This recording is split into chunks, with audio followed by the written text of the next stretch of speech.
Howdy everyone! My imaginary friend, Dead Bunny, is going to bring this music story to you today. I have a question. Do you have an answer? What are the biggest mistakes in the history of music, and why, despite these mistakes, we still love listening to these songs? Music isn't perfect. It never was and it never will be. This is also the best part of improvisational music and how some songs became legendary. Brilliance. There's no other word for describing I Saw Her Again, the number 5 hit in 1966 by the Mamas and the Papas. But the song is not free of mistakes. They did a lot of layered vocals, but the repeated I saw her at the beginning of the third verse was a mistake, but it wasn't Denny Doherty's mistake. Instead, an error in the editing by the studio engineer, Bones Howe, said it was a mistaken punch, and Lou said, I love it, leave it in.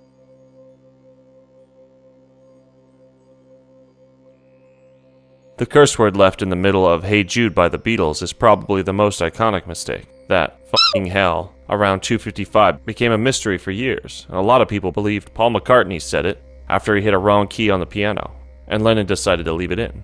Somebody instead thought that either John Lennon or Paul McCartney couldn't reach the piano chords they were going for, leading to this frustrated outburst. Obla-di obla-da, when Paul sang, Desmond stays at home and does his pretty face, instead of Molly. He decided to keep it that way to create confusion. One of the most popular Bob Dylan songs, Visions of Johanna, from the Blonde on Blonde album, with its particular sour note around 1:58 seconds, also contains an audible mistake on the released version. During the last verse, Bob Dylan decided to add a couple of extra lines prior to going into the "and these visions of Johanna" part again.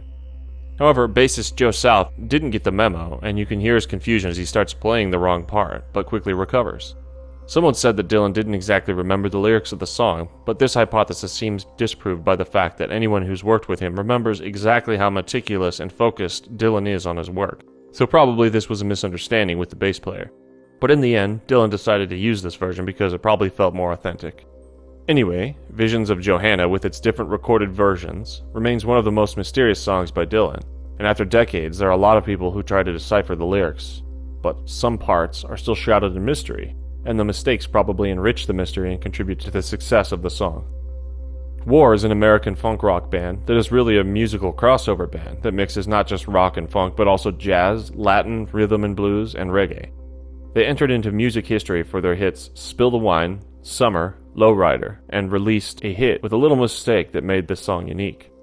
The keyboardist Lonnie Jordan, in his introductory solo of Why Can't We Be Friends, according to Trouble, he accidentally hits a note that is 1/2 step higher than the note he intends to hit. The result is what musicians call a grace note, a tiny, quick tone that immediately resolves into another, longer note. But it's out of tune with the basic chord of the song, so it's technically a mistake. Certainly this was something that could have been resolved immediately with a new take, but the band and the engineer preferred to leave that 4-second segment and create an imperfect and unique sound at the same time. It was a decisive choice because Why Can't We Be Friends became one of the most popular R&B songs of the 70s. In Pink Floyd's saddest song, Wish You Were Here, their tribute to former bandmate Syd Barrett, it's possible to hear singer and guitar player David Gilmour cough and sniff at the beginning. Some impute that the coughs were due to Gilmour's heavy smoking. Why did the band decide not to release a cleaner version of this unforgettable song?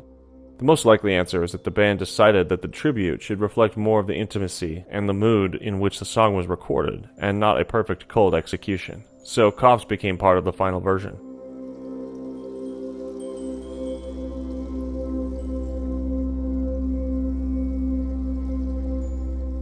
And now we move to April 1978, when an inimitable musician, actor, and visionary artist, Sting, had his most legendary happy accident in rock history. Roxanne has a truly unusual history.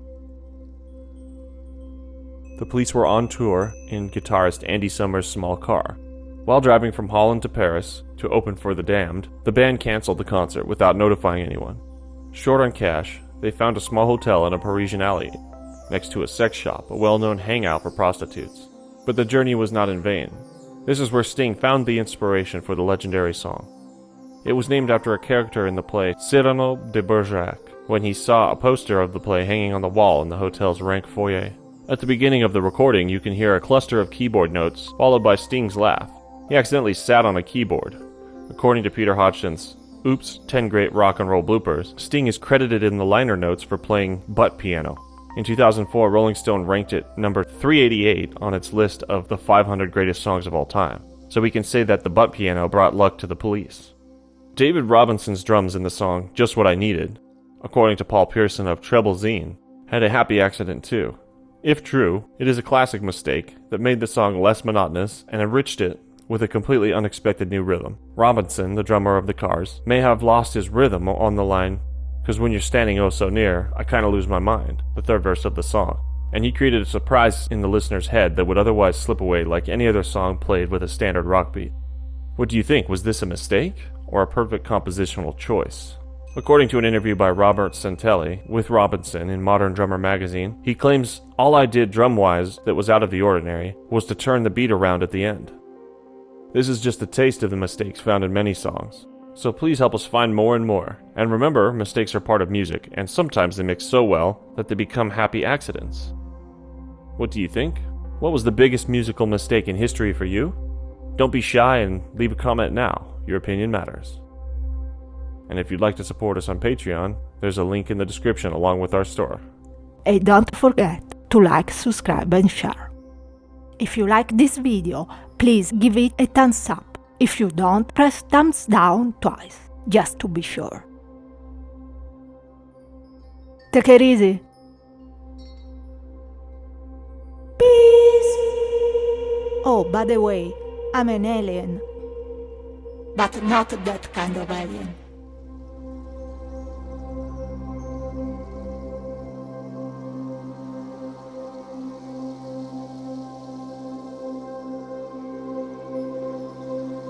Lagi video, udah akhirnya, malah lagi.